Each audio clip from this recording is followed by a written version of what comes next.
고맙습니다. 감사합니다. 매번 그러했듯이 우리 교회 성가대 찬양은 참 은혜롭고 좋습니다. 너무 고맙습니다. 부활주일 아침에 오신 여러분에게 주님의 부활의 기쁨이 함께 하시기를 주의 이름으로 축복합니다.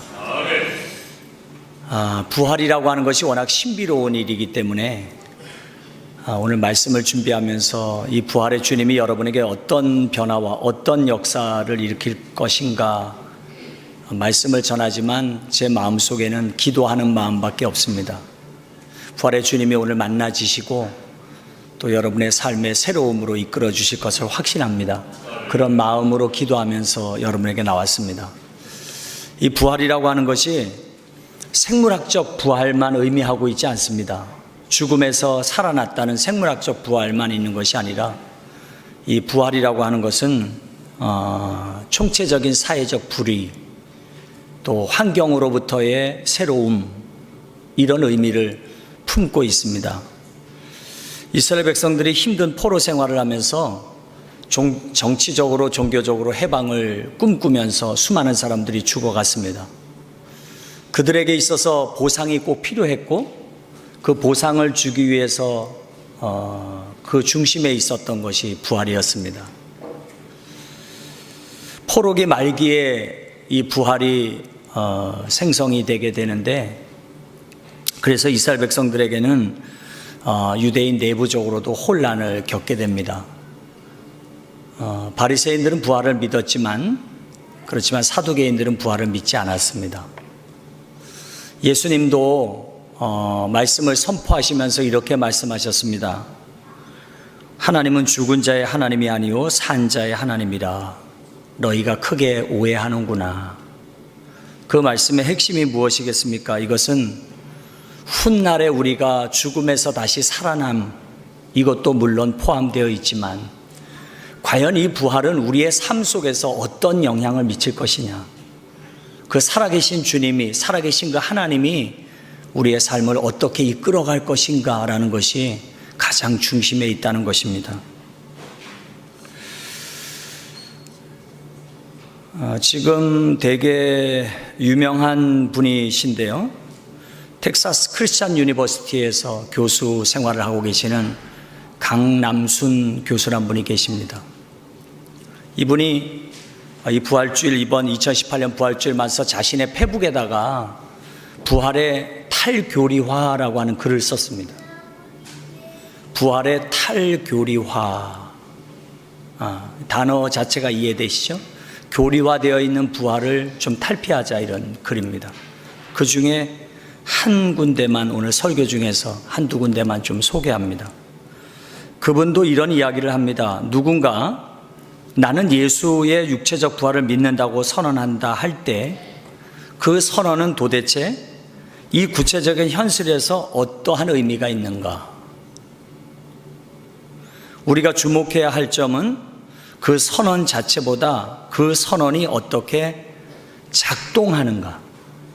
내가 선언하는 이 부활이 과연 내 삶에 어떻게 작동하는가? 그리고 그 선언이 어떤 실천적 가능성을 가지고 있는가? 그거다.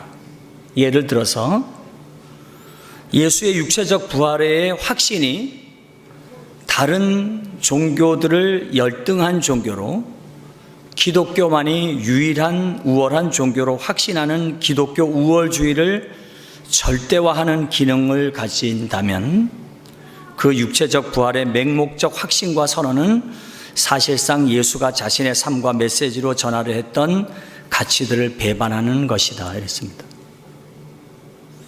교수기 때문에 글로 써서 이 글을 읽어보면 조금 해석이 좀 자세히 봐야 필요한 글들인데, 간단히 소개하면 이렇습니다.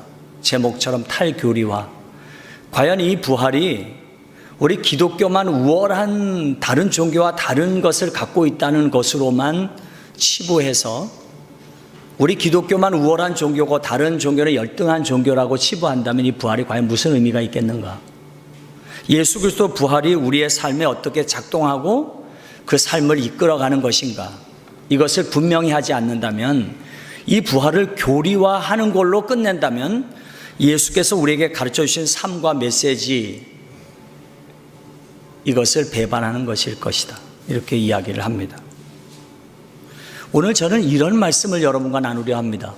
과연 예수 그리스도의 삶이 우리의 삶에 어떻게 그 부활이 영향을 미칠 것인가라는 겁니다. 먼저 성가대 찬양이 부활주일에서 부활에 대한 찬양을 할 거를 기대하고 있었는데 십자가 찬양을 했습니다. 의외였습니다. 그런데 제가 전하려는 메시지를 안 뜻합니다. 그렇습니다. 십자가 없이는 부활을 이야기할 수 없습니다. 여러분이 오늘도 좀 더 부활을 더 깊이 맛보고 체험하기 위해서는 사실은 고난주간을 좀 더 깊이 있게 묵상을 하는 것이 중요할 듯 싶어요. 십자가 없이는 부활이 있을 수가 없습니다. 십자가의 이론은 두 가지가 있는데, 하나는 대리 이론이라는 것이 있습니다. 그가 찔림은 우리의 허물을 인하며 그가 상함은 우리의 죄악을 인함이라. 그가 징계를 받음으로 우리가 평화를 누리고 그가 채찍에 맞음으로 우리가 나음을 입었도다. 그가 십자가의 죽으심으로 인하여 우리에게 구원이 이루어졌다. 이게 대리 이론이라는 겁니다. 이론으로 치면. 또 하나가 있는데 그것이 도덕적 영향론이라는 것이 있습니다. 지난주 메시지 중에 있었습니다. 주관론이라고도 얘기하는 이 도덕적 영향론은 무엇인가 하면, 십자가 위에서의 그 사건은 단순한 용서를 지나쳐서 그가 찔리고 그가 아파하고 그가 힘들어하는 그 모양을 우리가 바라보면서 우리도 우리의 삶에 도덕적 영향을 미치게 된다는 겁니다. 그래서 십자가에 못 박는 병사의 자리에 내가 같이 함께하고 그 죄악된 모습에 나도 같이 서서 내가 얼마나 포악한지 잔악한지 얼마나 이기적인지 그 모습을 발견하고 그 주님께서 십자가에 달리신 그 용서와 그 사랑을 지나쳐 그것이 나의 삶에 어떤 영향을 미치는가, 도덕적 영향을 미치는가, 이게 도덕적 영향론입니다.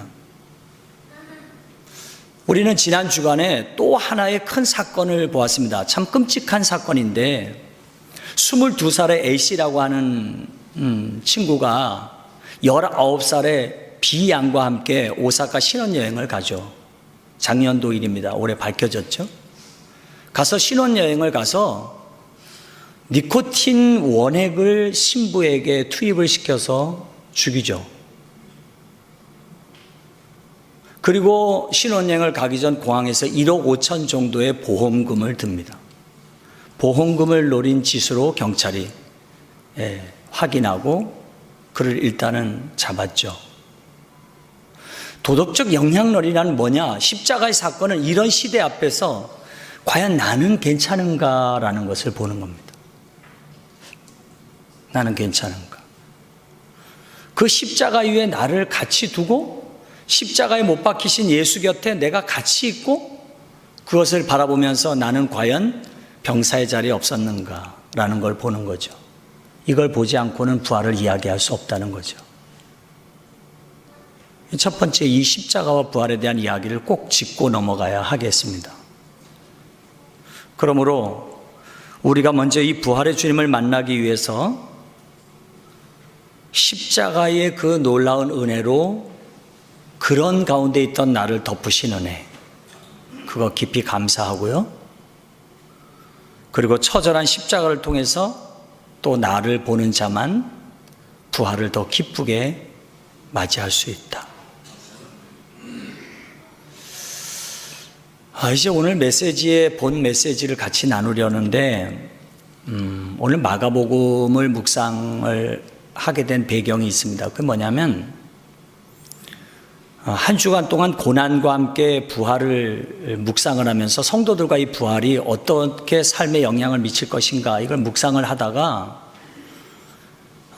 제 마음속에 2018년 부활에 제일 먼저 떠오른 예수님의 상은 무엇이었냐면, 오늘 새벽에도 우리 새벽기도 동지들에게 그 이야기를 같이 나눴는데, 도마를 찾아가신 예수님, 베드로를 찾아가신 예수님이 제일 먼저 떠올랐습니다. 도마. 예수님께서 부활하여 나타나신 제자들 무리 가운데 도마는 웬일인가? 시장을 보러 갔는지 어디 갔는지 그 자리에 있지 않았습니다.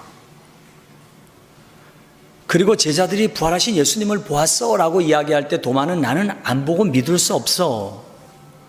그럴 때 주님이 얼마 이후에 한 일주일 이후에 다시 도마에게 나타나셔서 손을 보여주시고 십자가에 달리신 모양을 다 보여주시면서 만져보게 하시죠. 그게 제일 먼저 떠올랐어요. 그 다음에 요한복음 21장에 보면 베드로 사도가 그 예수님을 배신하고 십자가에 달려 돌아가신 그 주님에 대한 허탈감 속에서 고기를 잡으러 가서 그 힘들어하고 있을 때 주님은 거기에 나타나셔서 그를 회복해 주시는 부활의 주님이 생각났어요. 그래서 올해 2018년 부활의 주님은 회복과 치유의 주님이시다. 이걸 제 마음속에 품고 마가복음 이 본문을 묵상하게 되었어요. 그런데 오늘 본문을 묵상하다 보면 참 좋은 은혜가 있어요. 이 마가복음에서 이 마가복음 저자는 계속 부활하신 주님을 저들이 계속 안 믿는다는 이야기를 계속해요. 그건 이제 좀 약간 옆으로 돌려놓을게요. 그런 이야기가 계속 반복에 나와요. 그런데 오늘 본문을 보다 보면 신기한 걸 하나 발견해요. 분명히 예수님께서는 많은 사람에게 나타나셔서 부활의 모습을 그 모양을 보여주셨을 텐데 마가복음 저자는 딱 세 부류의 사람만 소개를 해요. 여기 의미가 있겠다. 여기 의미가 있겠구나. 그리고 받은 은혜를 메모했어요. 사도 바울의 이야기에 의하면 500여 형제에도 보였고 나에게도 보였다 이런 이야기를 많이 하는데 이 마가복음 저자인 마가는 딱 세 부류의 사람만 소개해요. 여기에 이 부활의 확신과 희망과 치유와 회복이 있겠다. 이겁니다. 첫 번째 만난 사람을 소개하며 우리의 치유와 회복을 하십시다. 첫 번째를 보십시다. 9절입니다. 시작. 예수께서 안식 후 첫날 이른 아침에 살아나신 후 전에 7 귀신 쫓아내어 주신 막달라 마리에게 먼저 보이시니.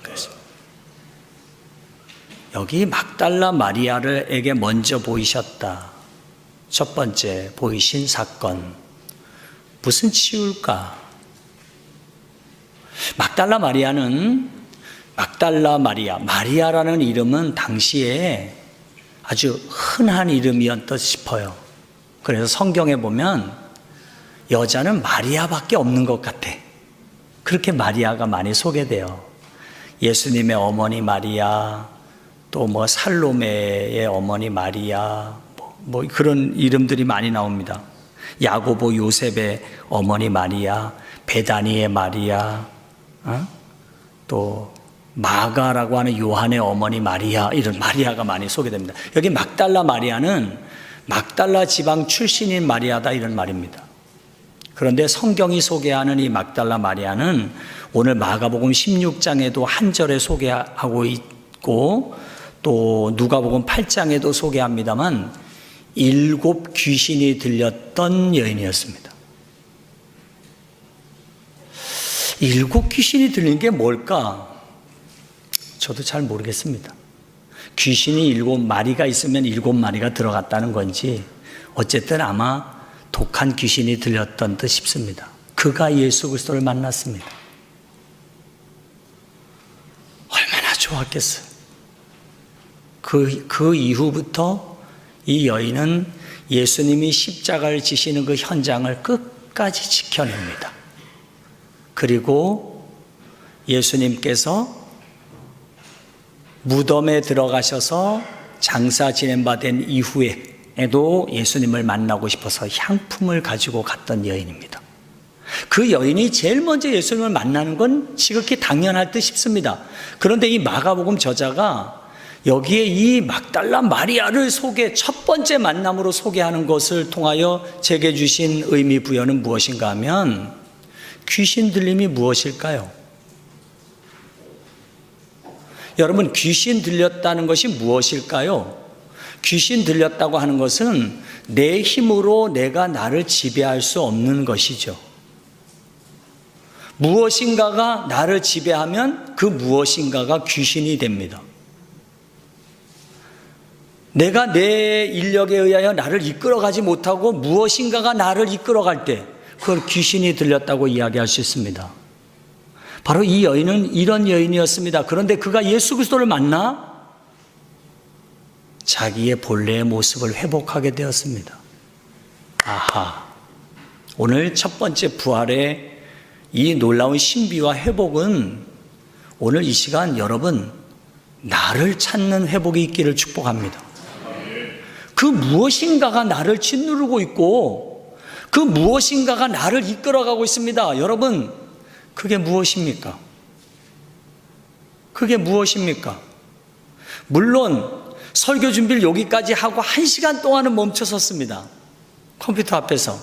왜 멈춰 섰느냐 하면 이미 살아생전 예수님께서 부활하시기 전에 이 여인은 이미 해결받았는데 부활의 이야기로 이걸 끌어오기가 좀 애매했습니다. 그런데 어쩔 수 없더라고요.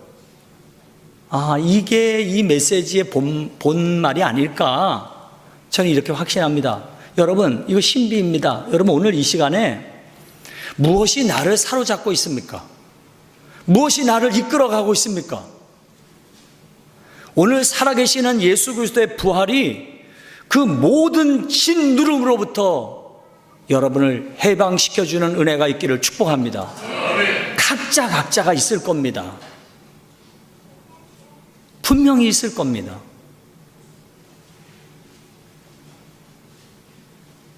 하도 돈 얘기를 많이 하니까 그 얘기는 안 할게요. 돈이 나를 묶고 있습니까? 또 불안함이 나를 묶고 있습니까? 그 불투명한 미래가 나를 묶고 있습니까? 짓누르고 있습니까? 아니면 그 육체적 질병이 나를 억누르고 있습니까?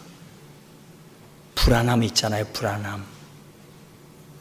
오늘 이 부활의 신비로움이 막달라 마리아를 짓누르고 있던 7 귀신을 해방시키신 것처럼 오늘 이 시간 이 신비로움이 여러분의 삶 속에서 예배를 마치고 돌아갈 때 평안으로 회복되어지기를 주의 이름으로 축복합니다. 저는 여러분에게 선언만 하겠습니다. 저는 대리인으로 선언하겠습니다. 저도 제 받은 은혜의 묶음으로부터 해방받기를 기도하지만 우리 동산교회 교우 여러분이 오늘 이 부활주일, 2018년 부활주일을 맞고 난 이후에 나의 불안함, 나의 초조함, 나의 불투명함, 나를 짓누르고 있는 그 무엇, 그것으로부터 해방받기를 다시 한번 주의 이름으로 축복합니다. 오늘 이 마가복음 저자는 2번째 만남을 소개합니다. 12절입니다. 같이 읽습니다. 그 후에, 시작. 그 후에 그들 중 2사람이 걸어서 시골로 갈 때에 예수께서 다른 모양으로 그들에게 나타나시니, 많은 사람에게 나타나셨을 때인데 이 마가는 다음 사람을 소개합니다. 2사람과 함께 시골로 갈 때 예수께서 그들과 동행했다. 너무너무 잘하는 말씀입니다. 오늘 마가복음 저자는 이 16장 12절에서 아주 간단하게 소개하지만 이 이야기는 누가복음 24장에서 자세하게 설명을 합니다. 우리가 일명 엠마오로 가는 2 제자에 대한 이야기입니다. 그 누가복음 24장 13절부터 31절의 말씀에 보면 그 2사람이 예루살렘으로부터 25리 정도, 약 30리 정도 떨어져 있는 엠마오라고 하는 곳으로 걸어갑니다. 누가복음에서는 이 사람 중에 한 사람의 이름을 소개합니다. 그 사람을 누구라고 소개하느냐 하면 18절에 보면 글로바라고 소개를 합니다. 나머지 한 사람은 누굴까? 궁금하시죠? 저도 잘 모르겠습니다. 성경에서 이야기하고 있지 않습니다. 그런데 추정을 해볼 수 있는 한 가닥이 하나 있습니다. 요한복음 19장 25절에 보면 예수의 십자가 곁에는 그 모친 이모와 글로바의 아내 마리아와 막달라 마리아가 섰는지라 그랬어요. 그 예수님의 십자가 지시는 그 옆에 막달라 마리아와, 먼저 소개했던 막달라 마리아와 옆에 누가 있었냐면 글로바의 아내, 누가복음에서 얘기하고 있는 글로바의 아내 마리아가 같이 있었습니다. 그래서 오늘 요 같이 가고 있는 사람은 부부일 가능성이 있어요. 그냥 그렇게 잘 모르겠어요. 우리가 이 다음에 가서 한번 여쭤보자고요. 어쨌든 두 사람이 터덜터덜 걸어가고 있습니다. 그 걸어가는 와중에 주님이 그 곁에 부활하셔서 탁 같이 동행하십니다. 그들이 이야기를 주고받습니다. 예수님 쫓아다니다 당했던 그런 어떤 일들, 그런 좋은 일들, 그런데 그 십자가의 지심에 대한 어떤 실망감, 이런 이야기를 쭉 하시는 그 곁에 주님께서 같이 동행하시면서 뭘 그렇게 재밌게 이야기하고 계시오? 라고 동행을 하신 거죠. 그들이 이렇게 이야기합니다. 당신은 지금 예루살렘에서 있었던 이런 이야기를 모르시오. 그리고 이야기를 쭉 하면서 예수님께서 그들에게 자기에 관한 이야기를 쭉 풀어주십니다. 그리고 그들이 목적한 곳까지 엠마오에 다 다다릅니다. 예수님은 성경 누가복음 24장에 보면 더 멀리 가는 척 했다 그랬습니다. 이 두 사람이 예수님을 강건하여 데려다가 자기 집에다 데려다 놓고 저녁 식사를 같이 하게 되었습니다. 그때 빵을 받아든 예수님께서 그 빵을 들어 하나님을 향하여 축사, 기도, 감사 기도를 드리고 그 빵을 그들에게 떼어줄 때 그들의 눈이 환하게 밝아졌습니다. 이분이 예수님인 줄 알게 되었습니다. 깨닫는 순간 주님은 어디 간지 없어지셨습니다. 그리고 그 길로 이들은 다시 엠마오에서 예루살렘을 향하여 다시 올라가게 됩니다. 마가복음 저자가 이 두 번째 이야기를 통하여 부활을 믿고 있는 후대 우리에게 무엇을 이야기하려고 할 것인가?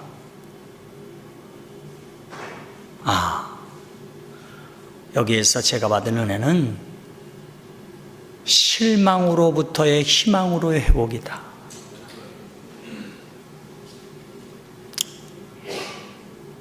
여러분, 예수 잘 섬기다가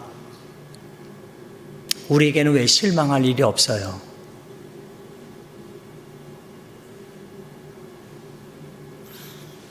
어제도 두 분 목사님 내외분이 저희 교회 카페를 찾아오셨어요. 두런두런 목회 이야기를 행복하게 하기도 했어요. 근데 나중에 찾아온 목사님 내외분은 목회 이야기를 하면서 너무너무 개척이 힘든 이야기를 이야기하는데 저희 아내와 제가 1991년도에 개척했던 생각이 계속 마음에 떠오르면서 마음이 너무 아픈 거예요. 같이 이야기해 주면서 밤늦게까지 이야기하다 돌아가셨어요. 참 아픈 일이 많아요. 그 사모님 이야기가 그래요. 어떻게 그렇게 주를 위하여 최선을 다해서 목회하고 섬기는데 그 나한테 다가오는 이 힘듦은 이게 왜인 줄 알 수 없다는 거예요. 여러분, 이런 일 우리에게 많잖아요. 네, 2018년 이 부활절 이 아침에 여러분이 주님 앞에 느꼈던 실망이 희망으로 바뀌어지기를 축복합니다.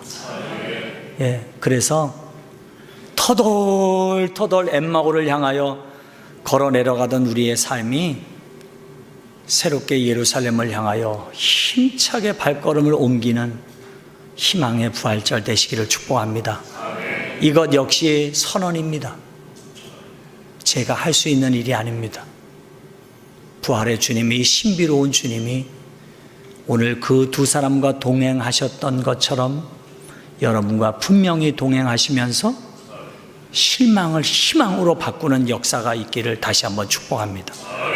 이제 세 번째 만남으로 가보십시다. 오늘 이 마가복음 저자는 세 번째 만남을 소개합니다. 14절입니다. 그 후에, 시작. 그 후에 11 제자가 음식 먹을 때 예수께서 그들에게 나타나사 그들의 믿음 없는 것과 마음이 완악한 것을 꾸짖으시니 이는 자기가 살아난 것을 본 자들의 말을 믿지 아미함일러라. 뭘까요?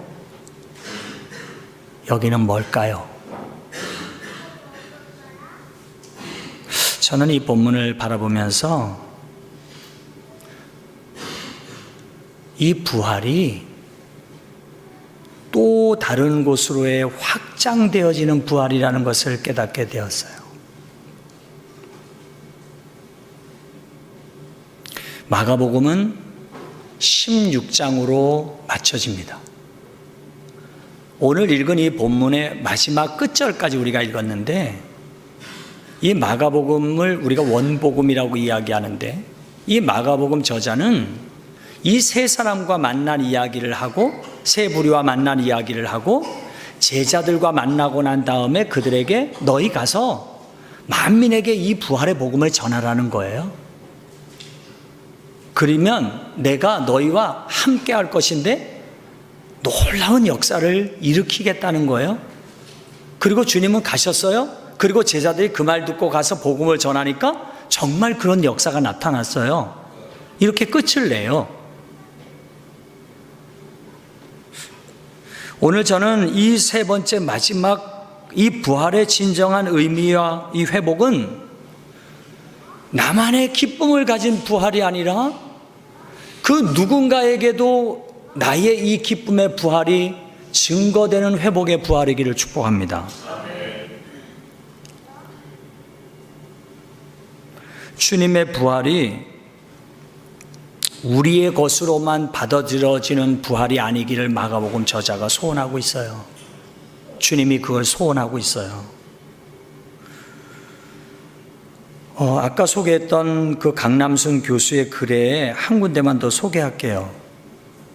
참 글이 좋은데 좀 원문에 가깝게 소개하겠습니다. 부활했다는 예수를 처음에는 아무도 알아보지 못했다고 성서는 전한다.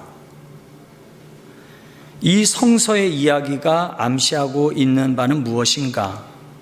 지금으로 말하자면 예수의 부활은 TV나 라디오 방송 또는 신문에서 언급조차 될 수 없이 아무도 알아보지 못한 사건이었다. 하다못해 그와 3년을 동고동락했다는 예수의 제자들조차도 알아보지 못했다는 것은 무엇을 의미하겠는가?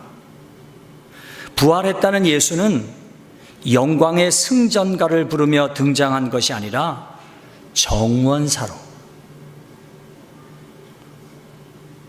길 가는 나그네로, 알 수 없는 낯선 이로 사람들에게 다가갔다. 그들과 같이 걷고 먹고 이야기하면서, 즉 그들의 삶 깊숙이 들어가서 생명, 사랑의 에너지를 주는 사건 속에서 비로소 사람들은 예수의 부활 사건을 경험하게 된 것이다. 그렇습니다. 요즘 우리 감리교회 한 목사님이 큰 교회를 목회하고 계신데, 대형 교회를 목회하고 계신데 설교 표절 시비에 휘말려서 유명한 목사님의 설교집을 그대로 가지고 가서 설교를 해서 표절 시비가 있어요. 요즘 표절 시비 때문에 교회에서 많이 있어요. 그래서 저도 밝힐게요. 지금의 글은 김기석 목사님께서 작년도 함께 걷고 계신 주님이라고 하는 설교에 나오는 글이에요. 밝혔어요? 그러니까 이게 기도문이기 때문에 굳이 안 이야기할게요. 한번 글을 가만히 이 기도문을 읽어보세요. 이 기도문은 뭐냐면 단원고등학교 2학년 5반 김창현 군의 어머니, 세월호 사건의 희생자인 김창현 군의 어머니 최선아 집사님이 작년도 세월호 추모 음악회에서 하나님께 올린 기도문이에요. 읽어드려 볼게요. 창조주이시며 전능자라 불리우는 당신께 기도드리는 건 쉽지 않습니다. 3년 전 우리 아이들의 살려달라는 마지막 기도를 외면했었으니까요. 당신께 등 돌리고 살고 싶었습니다. 그런데 어디를 가든 당신이 계시더군요. 더 이상 울 힘조차 없어 그저 멍하니 앉아 바다만 바라보던 팽목항에도, 차가운 시멘트 바닥에서 하늘을 보며 잠을 청해야 했던 국회에서도, 내리쬐는 땡볕을 피할 그늘 하나 찾기 어려웠던 광화문에서도, 하수구 냄새에 시달려야 했던 청운동 사무소에서도, 침몰 지점이 바로 눈앞에 보이는 동거차도에서도, 그리고 병든 몸을 이끌고 세월호가 누워있는 목포 신항에서도 당신은 계셨습니다. 이름도 모르고 얼굴도 몰랐던 분들이 눈물 가득 고인 눈으로 다가와서 안아주시며 같이 울어주시는 따뜻함에서 당신을 느낄 수 있었습니다. 그때 우리 아이들이 살려달라고 당신께 기도할 때 그 기도 좀 들어주시지, 왜 우리 아이들이 없어진 지금 모르는 사람들을 통해 당신을 드러내시나요? 짠한 기도죠. 평생 우리가 안고 가야 될 짐을 안고 있습니다. 우리는 4년 전 부활주의를 행복하게 보낼 수 없었습니다. 우리의 형제 자매 자녀들이 304명이 물속에서 죽음을 맞이해야 했습니다.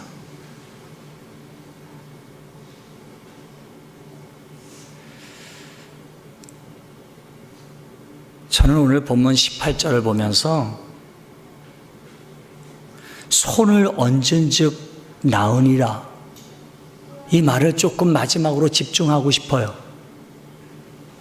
우리의 부활, 우리의 기쁨, 이 아름다운 행복이 누군가의 손에 겹쳐지기를 원합니다. 이런 아픔을 겪는 이들에게 조금이라도 다가가서 그들의 손을 잡아주는 부활의 기쁨,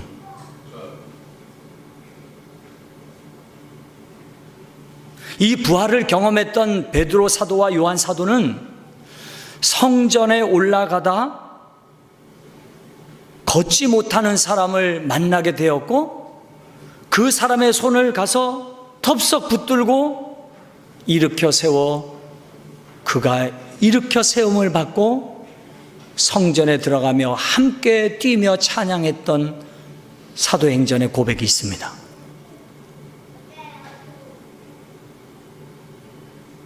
오늘 이 부활이 우리 모두의 부활이기를 축복합니다.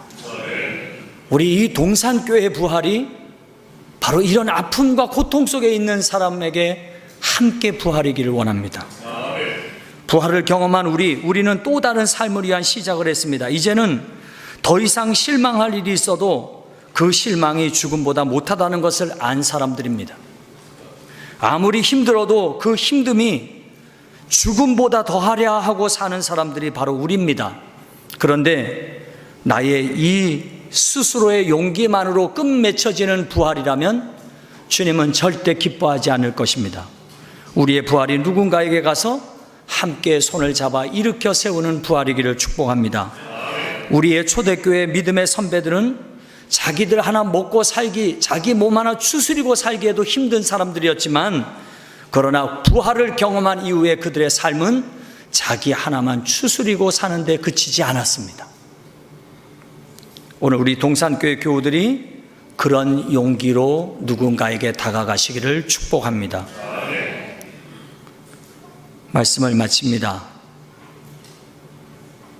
부활을, 예수 그리스도의 주님의 부활을 맞이하시는 여러분, 당당하십시다.